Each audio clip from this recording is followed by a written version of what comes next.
Prosiguiendo con el Seminario de Estudiantes de Ciencias, aquí en la Facultad de Ciencias de la Universidad Central del Ecuador. Hoy es viernes 22 de julio de 2022. A continuación, Esteban Josué Morillo Madrid, de la carrera de Matemática, Facultad de Ciencias, Escuela Politécnica Nacional, EPN, Quito, Ecuador. El título: Funciones tipo elementales para el operador de Cauchy-Riemann generalizado fraccionario, sobre números complejos generalizados. Muchos éxitos, Esteban. Ya voy a compartir la pantalla.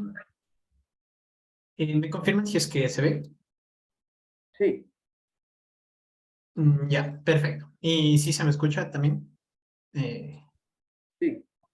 Ya, perfecto. Entonces, bueno, primero que nada, buenas tardes con todos. Agradezco a la organización de la Universidad Central por dar la apertura a este tipo de eventos para los estudiantes. Mi charla va a ser sobre justamente el tema de tesis que hice, y han sido en realidad dos trabajos previos que hemos estado haciendo junto al doctor Nicolás Teodoro de la Universidad San Francisco de Quito, junto con un amigo, Santiago Velo. El título: Funciones tipo elementales para el operador de Cauchy-Riemann generalizado fraccionario sobre números complejos generalizados. Entonces, ¿en qué va a constar esta charla? Prácticamente van a ser dos partes. La primera van a ser los preliminares, donde justamente yo voy a hablar sobre una generalización de los números complejos. Lo mismo abarcando el análisis que se tiene en él, y también sobre el cálculo fraccionario, que es una generalización del cálculo conocido. Y la segunda parte, voy a exponer los resultados principales, que simplemente serían como aplicaciones de justamente mezclar estas dos generalizaciones, de modo que justamente se pueden emular funciones conocidas, o que emulen las propiedades de funciones conocidas, como son las exponenciales y trigonométricas. A eso refiriéndome a las funciones elementales. Para empezar, un poco de background histórico. Más o menos desde que se definió a los números complejos como una estructura algebraica, se ha buscado formas relevantes de generalizarlas. Justamente Hamilton lo hizo con los cuaterniones, que son súper importantes, súper relevantes, especialmente para describir traslaciones y rotaciones en L3.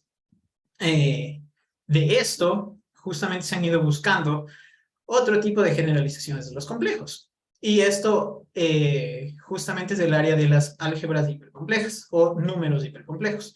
Algunos ejemplos de estos: los números reales, los complejos, los cuaterniones, bastantes conocidos, y unos un poco menos conocidos, las álgebras de Clifford y los números bicomplejos.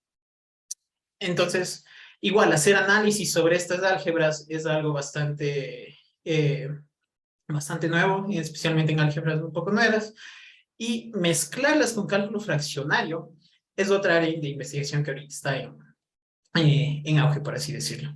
Justamente ya se lo ha hecho en algunas, como complejos, bicomplejos, y en Clifford. Ahí pueden revisarlas en las referencias al final. Justamente sobre el álgebra de los números complejos generalizados, ya se ha empezado a hacer esto, mezclarlo con el cálculo fraccionario, que es de los dos trabajos que he mencionado. Justamente uno está plasmado en la tesis de Santiago Vela, que cito aquí. Entonces, él ya lo hizo, definió funciones analíticas fraccionarias. Entonces, el siguiente paso es caracterizar funciones que se parezcan a la exponencial y a las funciones trigonométricas normales, o en este caso sobre el álgebra C alfa beta, que es el de los números complejos generalizados. Con esto en mente, primero, conozcamos a los números complejos generalizados. Ahora, sobre C, una manera de definirlo, de las tantas que hay, es simplemente tomar R2 con su suma usual y definir un producto. En este caso, el producto que se define es justamente esta expresión, y va a depender de dos parámetros, alfa y beta, donde van a ser reales cualquiera. Ahora, la convención que se toma es a la base ortonormal de R2, la canónica, se le llama 1 al vector 1, 0 y I al vector 0, 1. Justamente como en los complejos, de manera que un número se puede escribir como x más y, donde x y y van a ser números reales. En los complejos, con su multiplicación, se va a tener que y al cuadrado va a ser menos 1, el inverso aditivo de justamente del vector 1, que es 1, 0. Pero en este caso, con esta multiplicación, se va a tener que y al cuadrado va a ser igual a menos alfa menos beta i. Entonces, el álgebra de los números complejos generalizados justamente está definida de esta manera. Van a ser los números de la forma x más y, pero donde este y al cuadrado va a ser igual a menos alfa menos beta i. Justamente la multiplicación igual va a ser distributiva, va a ser asociativa, en este caso va a conmutar, cumple todas las propiedades bonitas. Aparte, va a ser un álgebra sobre los números reales. Se puede definir un conjugado donde ya no solo es como en los complejos, que va a ser una reflexión, sino que aquí aparece este término menos beta veces la parte imaginaria. Esto se lo hace, bueno, todo el sustento algebraico sale de la resolución de un polinomio característico, bla, bla, bla. Más bien en este caso, una de las del por qué tomamos así el conjugado es simplemente por esta relación de acá, que si multiplicamos un número por su conjugado, nos va a dar un número real. En el caso de tomar el conjugado usual de los complejos, que sería solo la reflexión sobre el eje X, no se tiene que la multiplicación da un número real, más bien va a seguir siendo imaginario generalizado. Ahora, también se tiene un módulo que va a depender naturalmente del alfa y del beta, dado por esta expresión, donde de nuevo es importante aquí poner el valor absoluto, ya que al ser alfa y beta cualquier valor real, lo de adentro naturalmente puede ser negativo. Entonces por eso hay que meter el valor absoluto. Este módulo tiene la relación que un número por su conjugado en valor absoluto justamente va a ser igual al módulo al cuadrado, y va a preservar la estructura del álgebra, que justamente es que se reparte en la multiplicación. Ahora, en el caso de los complejos, esta cantidad era una norma, coincidía con la norma euclidiana. En este caso, no necesariamente lo es, ni siquiera una seminorma. Y otra propiedad que se tiene, que es un poco distinta a los complejos, es que, bueno, el inverso multiplicativo de cualquier número en C alfa beta va a estar dado por esta expresión de aquí. Bastante similar a los complejos, ¿verdad? El conjugado dividido para su módulo al cuadrado. Ahora, hay algo que hay que tener en cuenta aquí, que es justamente que dependiendo de los valores de alfa y beta, no siempre van a existir inversos multiplicativos de números. Es decir, van a existir divisores de cero. Entonces, por esto yo voy a llamar al conjunto de divisores de cero como sin alfa beta, incluyendo el cero, naturalmente. Y resulta que coincide con este conjunto de aquí, que es donde la norma sea igual a cero. No norma, perdón. El módulo en C alfa beta sea igual a cero. Otras cosas que se pueden definir sobre esta álgebra es igual una forma bilineal, de modo que esta forma bilineal igual me genere el módulo, y un producto cruz descrito de manera bastante similar a como se le hace en C. Y también solo por exponerlo ahí, tiene representación matricial, donde un número estaría dado de esta manera.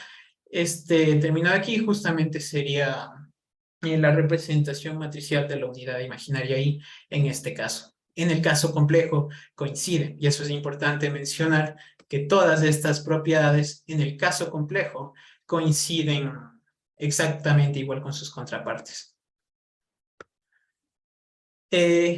Analicemos la unidad imaginaria. Solo por ejemplo, aquí el módulo, se pueden hacer las cuentas, se va a tener que va a ser igual a la raíz del valor absoluto de alfa. Ya no va a ser de módulo 1. Y su inverso multiplicativo de existir, como mencionamos, es cuando el módulo sea distinto de 0, prácticamente, que es cuando alfa va a ser distinto de 0, va a estar dada por esta expresión. Entonces, de aquí lo que podemos extraer es que prácticamente la unidad imaginaria no va a ser invertible si es que alfa es igual a 0. O sea, en todas las álgebras C sub 0 beta, y no va a ser invertible. Ahora, ya que tenemos bastantes valores de alfa y beta para esto, en realidad, Yaglom, en su libro 16, clasifica hacia alfa beta en 3 clases isomorfas, que van a depender naturalmente de los valores de alfa y beta. Y esto sale justamente de este resultado que expongo aquí, que si alfa beta va a ser isomorfo al anillo de polinomios partido por el generado de este polinomio de segundo grado, que más o menos de ahí mismo sale el por qué y al cuadrado se toma como menos alfa menos beta i. Justamente es la solución de este polinomio. Es bastante similar a lo que pasa en los complejos. Los complejos más bien son isomorfos a los polinomios partido por el polinomio x cuadrado más 1, que es de donde sale y al cuadrado es igual a menos 1, por ejemplo. Ahora, de este resultado, por isomorfismos y por propiedades del anillo de polinomios, justamente se va a tener que, si alfa beta va a ser un cuerpo, si es que esto es un cuerpo, y esto va a ser un cuerpo, dependiendo de los valores de su discriminante, que es justamente aquí. Este caso es cuando el discriminante sea negativo, que sabemos que el polinomio va a ser irreducible sobre los reales. Y es de esta cantidad justamente la que me da la clasificación que Yaglom da. Ahorita exploremos esa clasificación. Prácticamente aquí es la figura clásica que se toma para los valores de alfa y beta, en qué regiones va a ser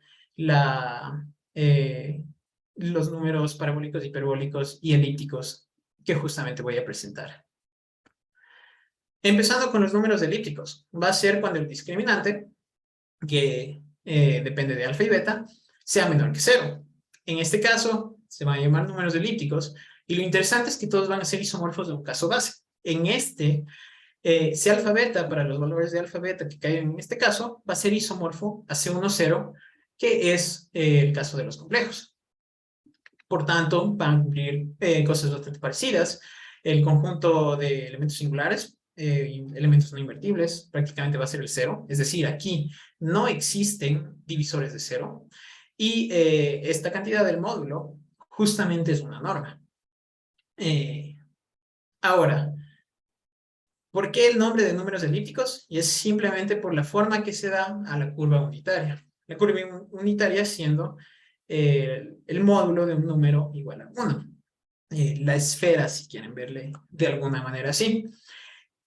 Justamente con esta fórmula se van a tener elipses rotadas centradas en el 0, justamente dependiendo del valor de alfa y beta, se van a rotar, pero siempre van a dar elipses. Justamente en C va a ser una circunferencia que simplemente es una elipse con los focos en el mismo lado. Entonces, coinciden. Ahora, si el discriminante es mayor que 0, se van a llamar números hiperbólicos. Aquí el caso base al que van a ser isomorfos es el C menos 1, 0, que se conoce como los números dobles o split complex numbers. Estos tienen un poco más de relevancia, justamente en la física. Me parece que este es el espacio de Minkowski, pero aparece. En este caso, sí se van a tener divisores de 0, van a estar dados por estos casos, estos conjuntos de aquí, dependiendo de si alfa es igual a 0 o alfa es distinto de 0. Y al existir divisores de 0, naturalmente, estos espacios no van a ser cuerpos. Aquí de nuevo, una figura de la curva unitaria, de naturalmente van a ser hipérboles, por el nombre, números hiperbólicos. Y lo interesante es que justamente estas líneas punteadas van a ser los divisores de 0 en este conjunto, que son justamente las asíntotas de las hipérboles. Eso me pareció bastante interesante. Y por último, números parabólicos, que es cuando el discriminante es igual a 0. Aquí el caso base es el 0, 0, tiene un nombre especial, se le dice el álgebra de números duales. También se van a tener divisores de 0, que es justamente este conjunto de aquí, y de nuevo no va a ser un cuerpo. Aquí la curva unitaria pasa lo mismo. Deberían ser parábolas, en realidad son rectas, que son prácticamente parábolas degeneradas. Y de nuevo la línea punteada va a ser el conjunto de divisores de cero. Ahora, un número que en realidad destacó en toda la investigación ha sido beta más 2i, justamente por su propiedad de que al cuadrado coincide con el discriminante. Es decir, en el caso parabólico, cuando el discriminante es igual a 0, es un número al cuadrado que me da 0. Esto es que simplemente es un divisor de 0. Entonces, no va a ser invertible en el caso parabólico. De ser invertible, justamente su inverso es el mismo dividido para el discriminante. Justamente esta invertibilidad de este término resultó ser un poco importante porque justamente este término aparecía de la nada en todos los cálculos que se empezaron a hacer. Justamente vamos a ver eso un poco después, pero por eso lo expongo aquí.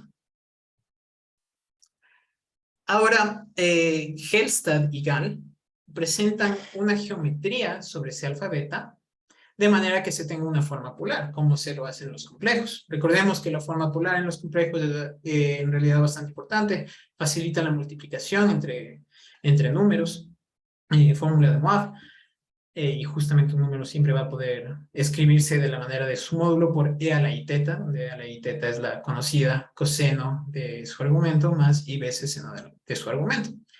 Se buscó hacer lo mismo sobre ese alfa beta.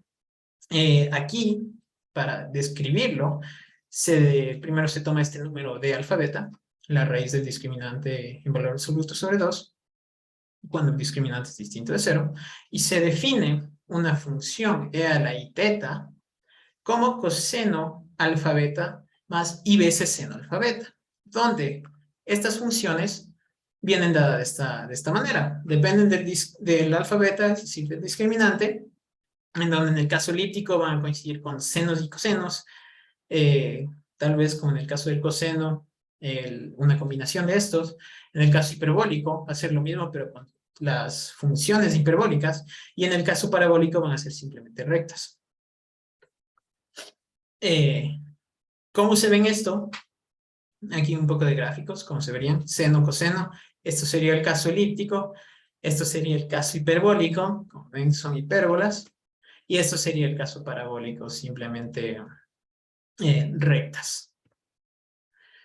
Resulta que la curva unitaria yo siempre le voy a poder escribir como K por E a la I teta, donde este K va a estar en un conjunto un poco especial que viene descrito de esta manera, justamente igual dependiendo del valor del discriminante. ¿Por qué cambian este tipo de cosas? Esto simplemente, recordemos que en cada caso son curvas distintas, y por ejemplo en el caso hiperbólico tenemos 4 hipérboles. Estos números me dicen en qué hipérbole me encuentro ese momento. Entonces de ahí sale el K. Una cosa que sale de esta proporción es que K al cuadrado tiene que ser igual a 1. Entonces, por eso justamente aparece aquí. Y a la dupla teta K se le conoce como el ángulo del número, el argumento del número. De manera que un número siempre va a poder verse de la misma manera como el módulo de z por e a la i teta k, donde este teta k no es más que, bueno, esta función no es más que k por e a la i teta. O sea, esta dupla de aquí, que es exactamente como se tenía en el caso complejo. Justamente en el de los elípticos, solo hay que considerar k igual a 1, entonces es exactamente lo mismo. Propiedades de estas funciones. Se tiene, en el caso elíptico, se tiene periodicidad ya no de 2pi, sino de 2pi sobre de alfa beta. Se van a tener fórmulas de suma de ángulos bastante parecidas, que en el caso complejo coinciden con las trigonométricas usuales. Se tiene una noción de la identidad clásica, que es coseno al cuadrado más seno al cuadrado igual a 1, o coseno hiperbólico al cuadrado menos seno hiperbólico al cuadrado igual a 1, solo que ahora se aumenta esto justamente. Y se tienen fórmulas de derivación, que estas sí cambian en el caso del seno y el coseno. Ahora son combinaciones de estas dos funciones. Pero en el caso de este e a la i teta, aparece justamente el término beta más 2i que mencionaba antes. justamente desde ahí empieza a aparecer. Ahora, ya hablamos de más o menos cómo funciona el alfabeta en cuestión algebraica, y hablamos de la trigonometría que se tiene. Ahora hablemos del análisis, es decir, y esto es bastante importante, siempre que se tenga una álgebra hipercompleja, lo que se busca es tener cálculos sobre esta álgebra, ¿verdad?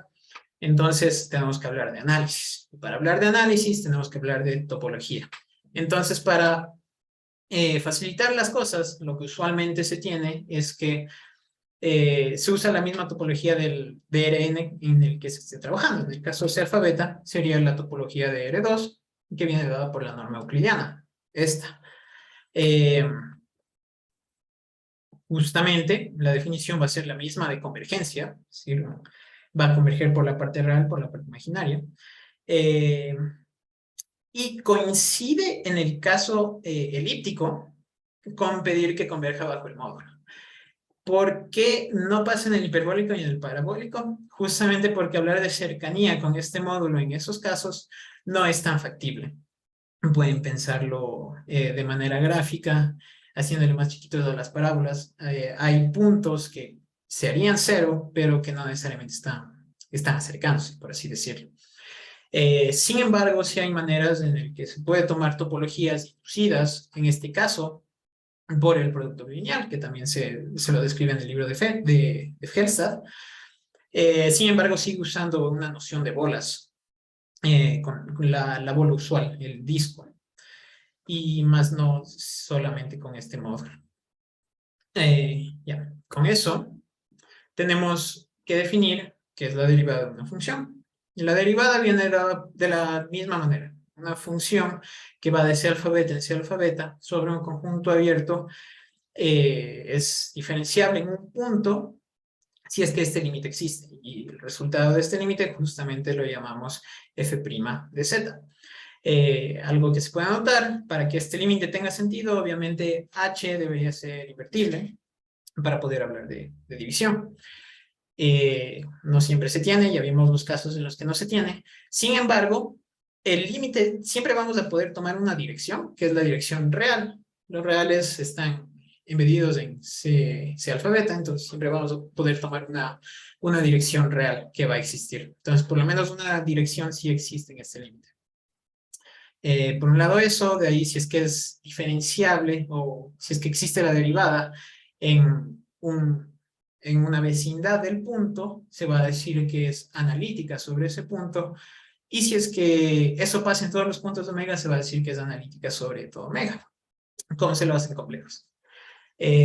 Algo que mencionar, este conjunto no necesariamente tiene que ser abierto, perdón.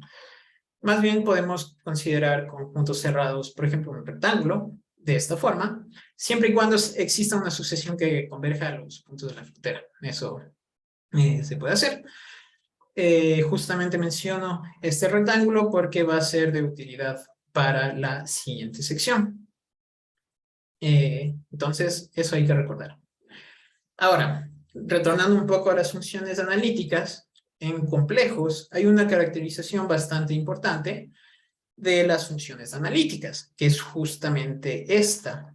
Una función ahorita sobre C, este es el caso complejo, es analítica si, solo si, cumple las ecuaciones de Cauchy-Riemann, que vienen dados por estas expresiones, donde F0 y F1 simplemente van a ser la parte real y la parte imaginaria de mi función compleja. Este sistema induce definir un operador de esta manera, el clásico operador de Cauchy-Riemann, un medio de delta x más y, perdón, parcial x más y parcial y su conjugado que viene dado por la conjugación en los complejos, cambiándole la parte imaginaria de más por menos, nada más, ¿no es cierto?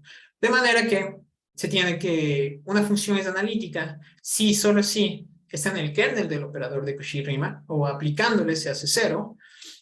Y además se tiene que el conjugado, el operador conjugado, al aplicarle una función, nos da la derivada de justamente esta función. En el caso C alfabeta, se busca hacer exactamente lo mismo. Donde ahora las ecuaciones de Cauchy-Riemann generalizadas van a depender naturalmente de alfa y beta y van a estar dadas por estas ecuaciones de aquí. De nuevo, van a inducir el operador de Cauchy-Riemann generalizado, que en este caso tomamos como parcial de y menos y veces parcial de x, un poco distinto. De manera que se tiene una proposición bastante similar de que una función es analítica si solo si está en el kernel de este operador de Cauchy-Riemann generalizado.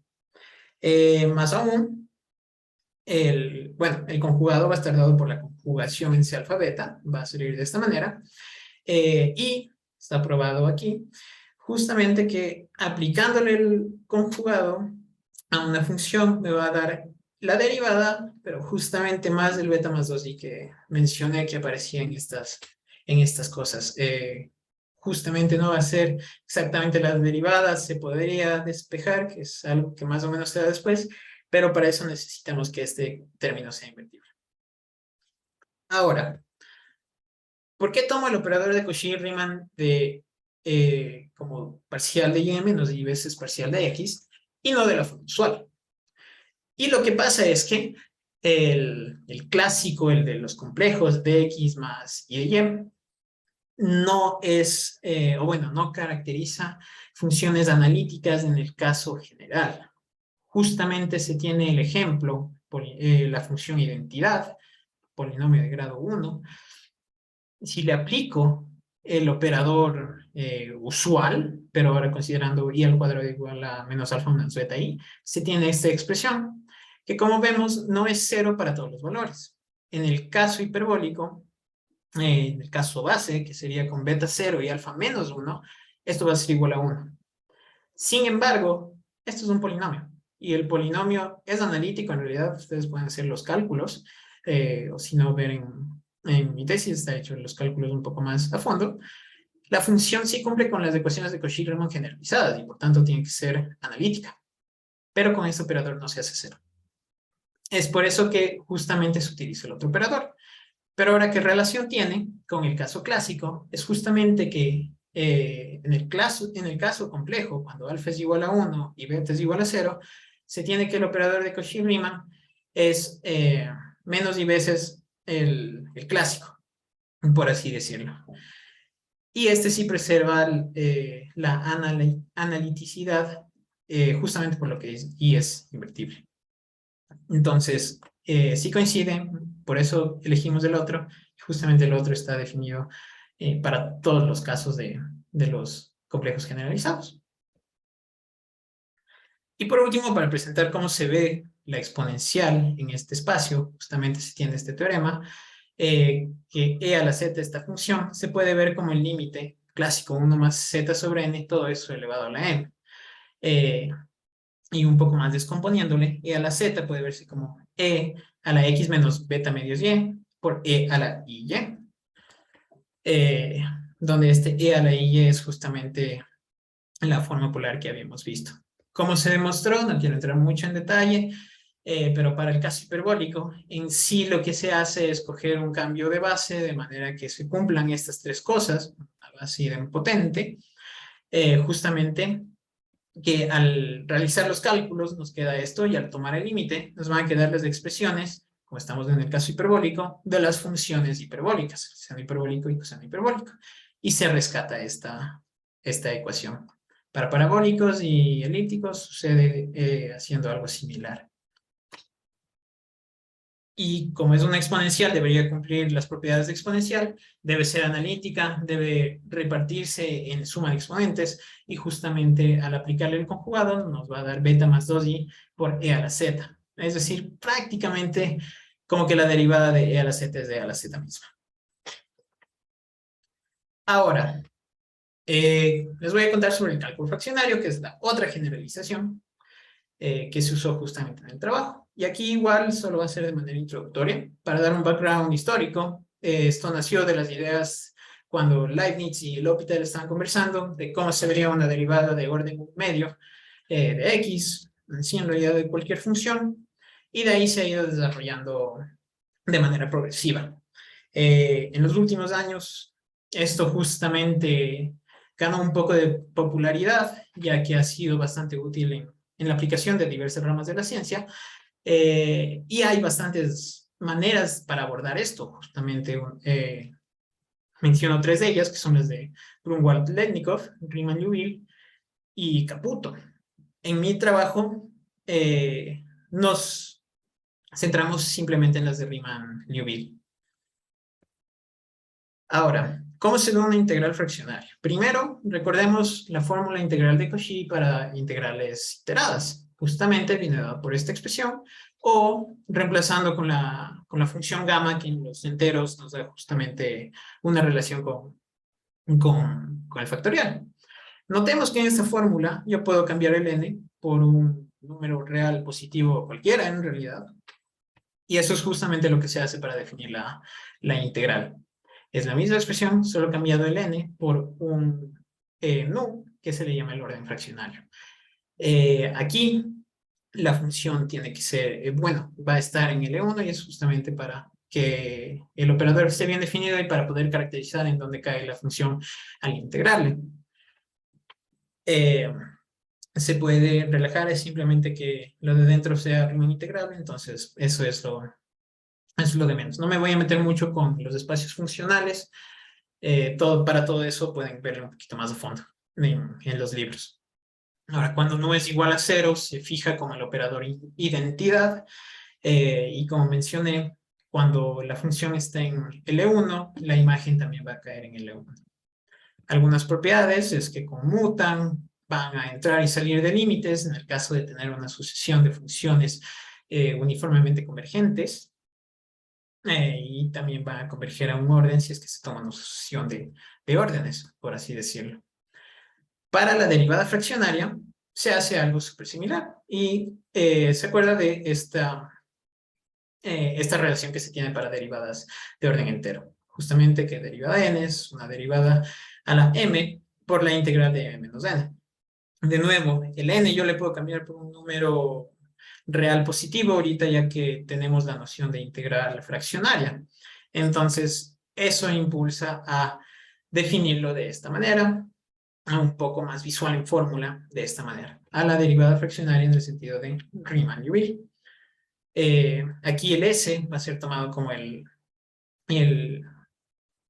techo de nu, de mi orden fraccionario, que recuerden es el entero más pequeño mayor al argumento.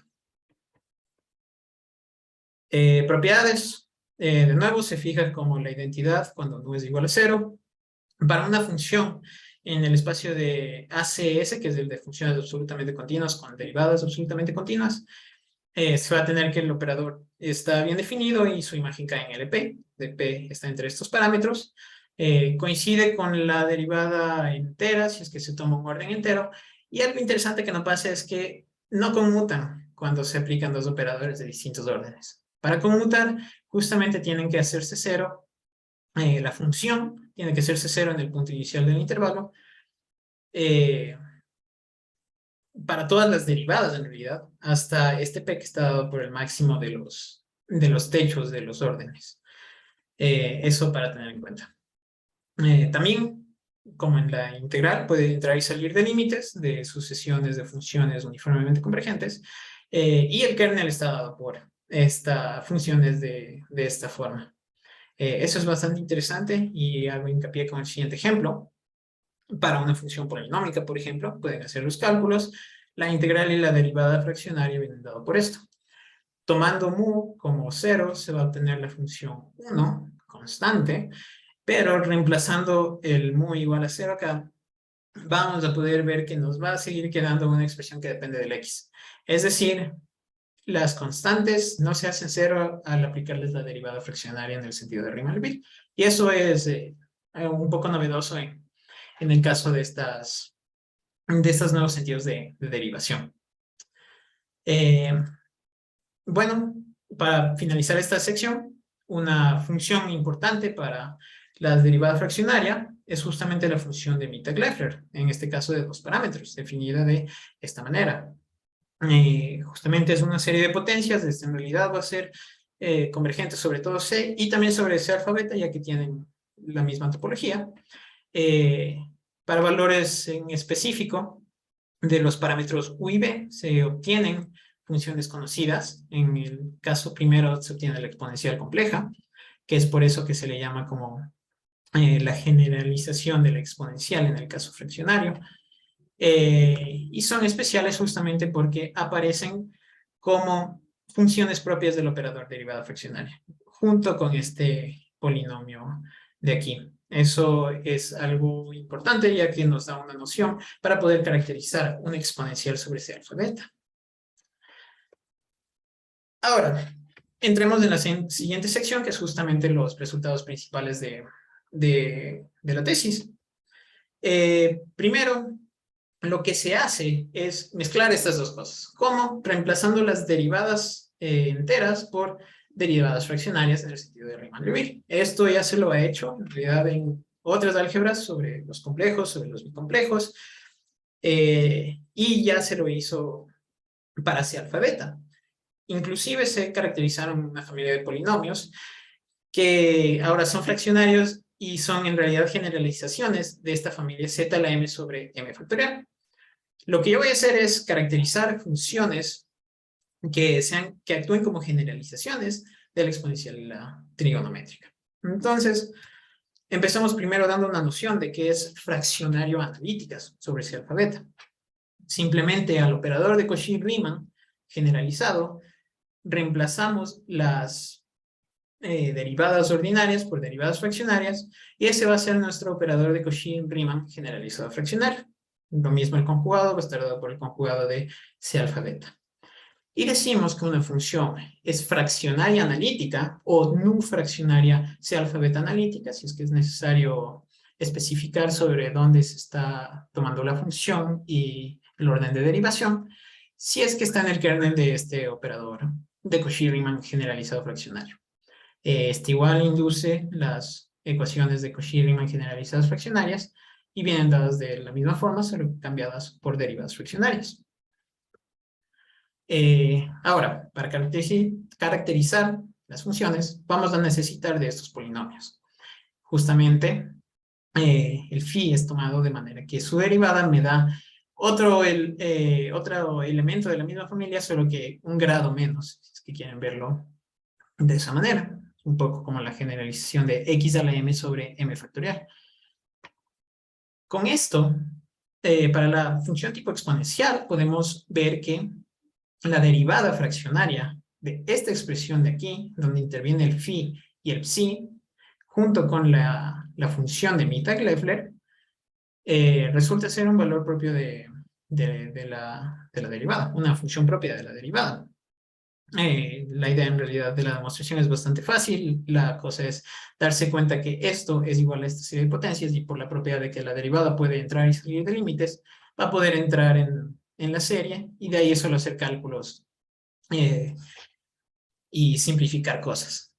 Sale directo. Esto nos impulsa a definir una función tipo exponencial real de esta manera, justamente esa función.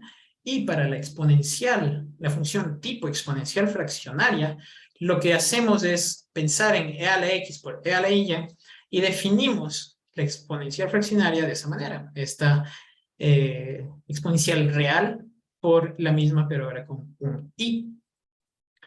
Y ahora, ¿qué me impulsa a decir que es una función tipo exponencial fraccionaria? Bueno, esperando que suceda lo mismo, va a ser analítica, y aplicándole el operador conjugado, me va a dar la misma función, pero ahora con el mismo término beta más 2i, como sucedía en el caso ordinario. Entonces, no es loco pensar que esta cosa podría ser una generalización de la función exponencial sobre C alfa beta, pero ahora en contexto fraccionario.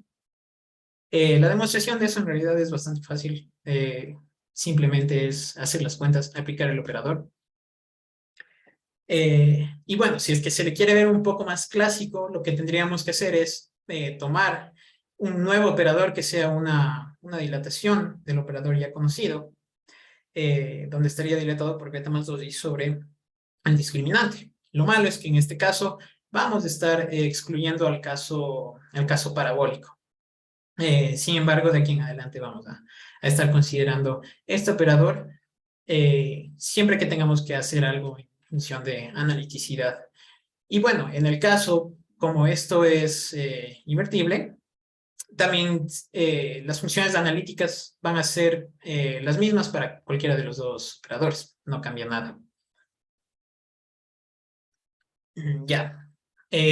Otra cosa, porque no solo es las propiedades de derivabilidad, por así decirlo, sino que también deberíamos ver propiedades trigonométricas o geométricas. Aquí no siempre se tiene que el exponencial se reparte en suma de exponentes, más bien solo en casos bastante específicos, y esto es dado que va a ser es una serie de potencias. Entonces, no siempre, especialmente porque los polinomios van a estar elevados a números no enteros, no siempre se tiene esta igualdad. Sin embargo, en casos específicos sí se cumple, que es, por ejemplo, cuando empieza los dos intervalos en cero y para el orden igual a 1, 1, 1 en ambos casos. Para las funciones tipo trigonométricas, nos basamos en ecuaciones bastante similares al caso C alfa beta. Vamos a llamar A como esta cantidad de aquí, es un número sobre C alfa beta. Definimos al seno, que va a ser esta función S mayúscula, y al coseno, que va a ser esta función CS mayúscula, de esta manera, donde este seno alfa beta, coseno alfa beta, de orden nu, van a estar dados por estas expresiones aquí, que estas son más o menos para emular justamente el seno y el coseno. Acuérdense, seno es e a la ix menos e a la menos ix sobre 2i, que justamente el inverso de i viene dado por este a, es de donde aparece. Y el coseno pasa exactamente lo mismo. El signo justamente tiene la función de caracterizar esto en el caso hiperbólico y en el caso elíptico. Más o menos siguiendo las mismas ideas de que en el caso elíptico debería ser el seno, en el caso hiperbólico debería ser el coseno. ¿Y por qué tomo las funciones así? Justamente porque la exponencial en AZ va a estar dado por el coseno, el CS, más I veces S, que es justamente lo que se busca tener, o sea, una forma polar. Ahora, ya les llamamos trigonométricas, pero ¿por qué son trigonométricas? Justamente se estudió, cumplen todas estas propiedades. La cosa es hacer las cuentas. Para el coseno y el seno, bueno, primero van a ser impar y par respectivamente, el seno y el coseno. También se va a tener las identidades clásicas, coseno al cuadrado menos seno al cuadrado, en el caso hiperbólico, coseno y seno hiperbólico, coseno al cuadrado más seno al cuadrado en el caso elíptico.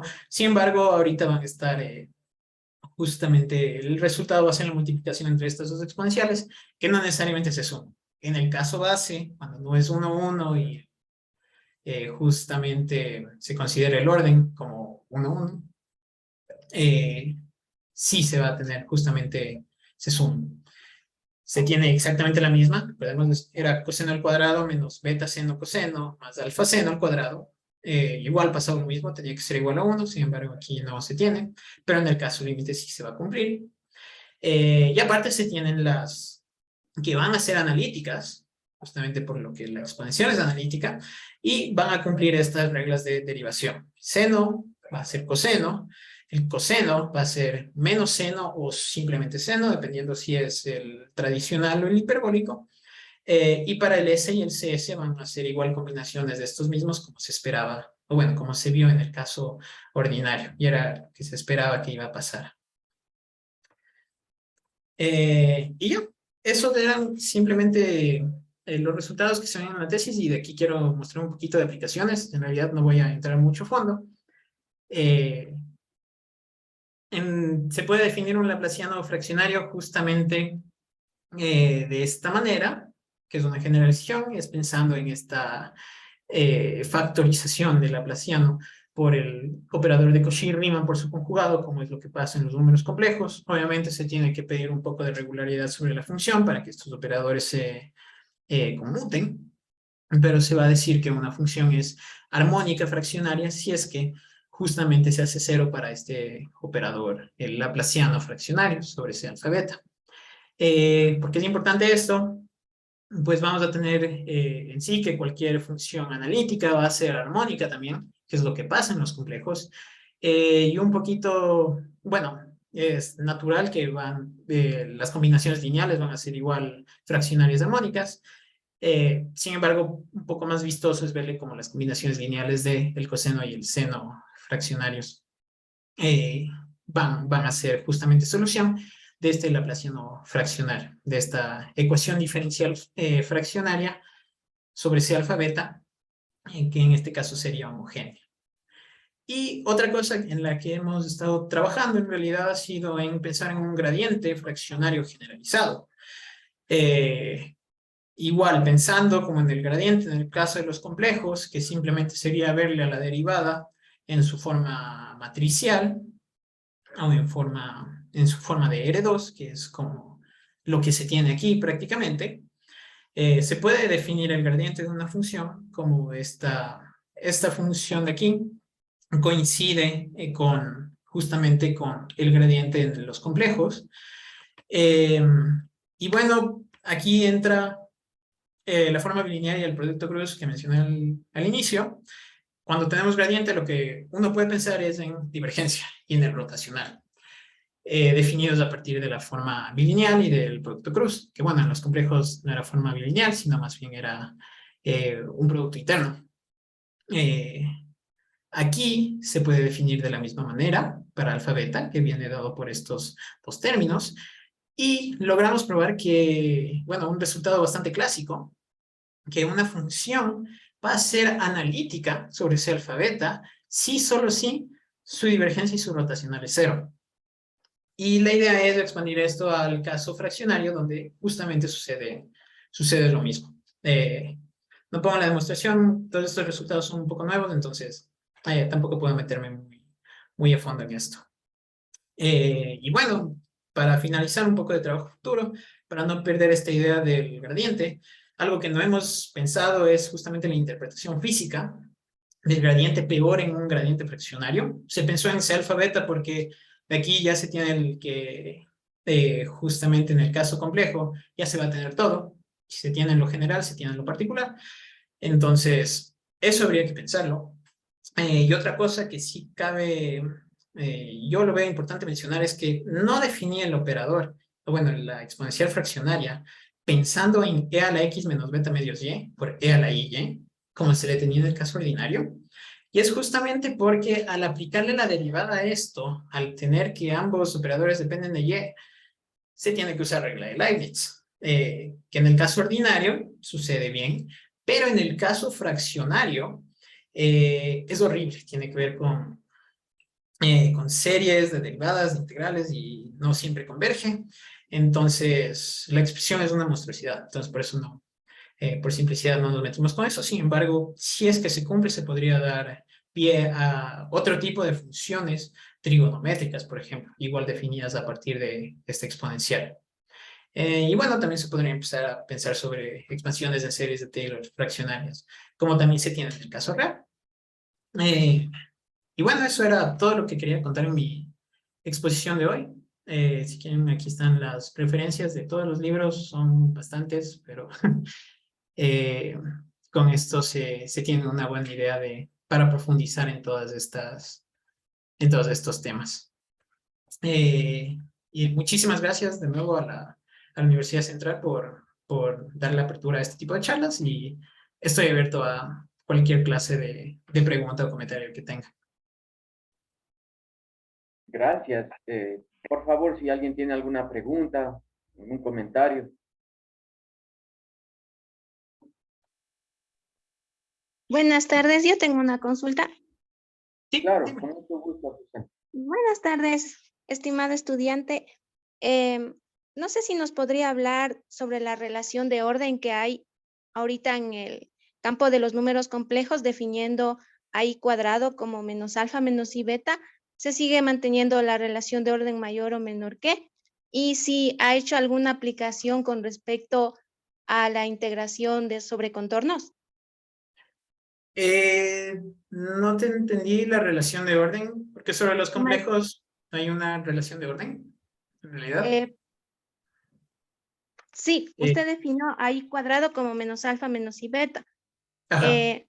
En el caso complejo, en el caso normal, cuando ponemos I cuadrado como -1, no hay una relación de orden, Exacto. mayor que o menor que. Entonces, aquí le preguntaba si se sigue manteniendo eso o no.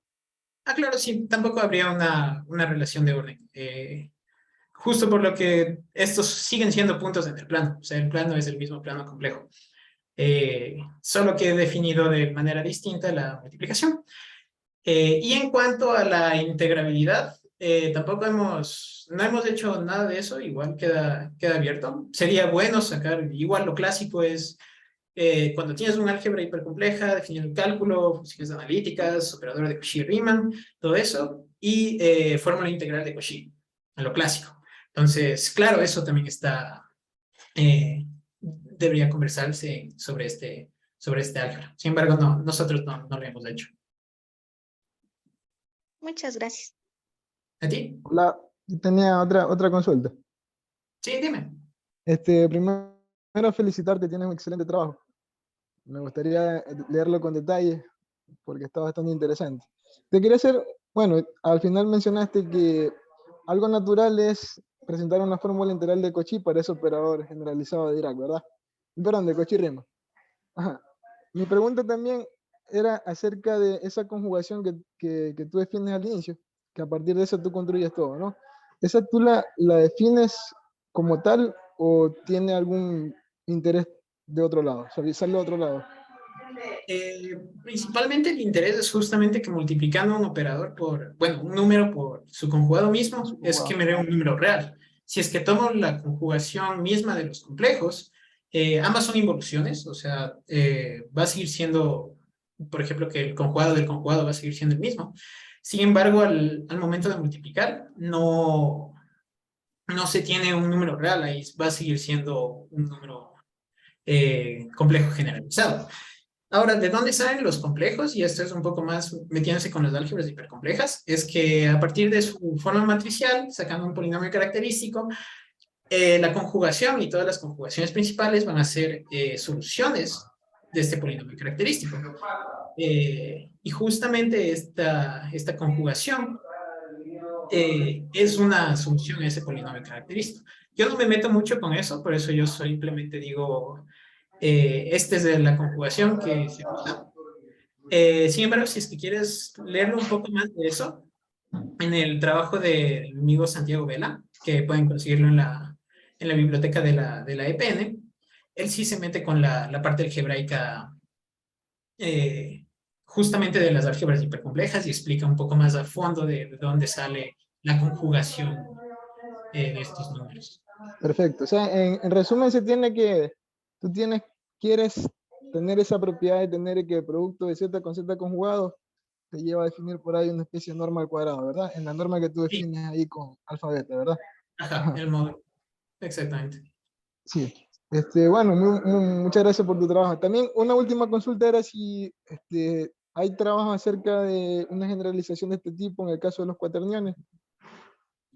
Se pueden pensar, o sea, en realidad todo eso entra en tipo Clifford, y igual se podría pensar tomando las unidades imaginarias, igual cada una al cuadrado ya no sea -1, sino menos alfa, menos beta, IJK en esos casos.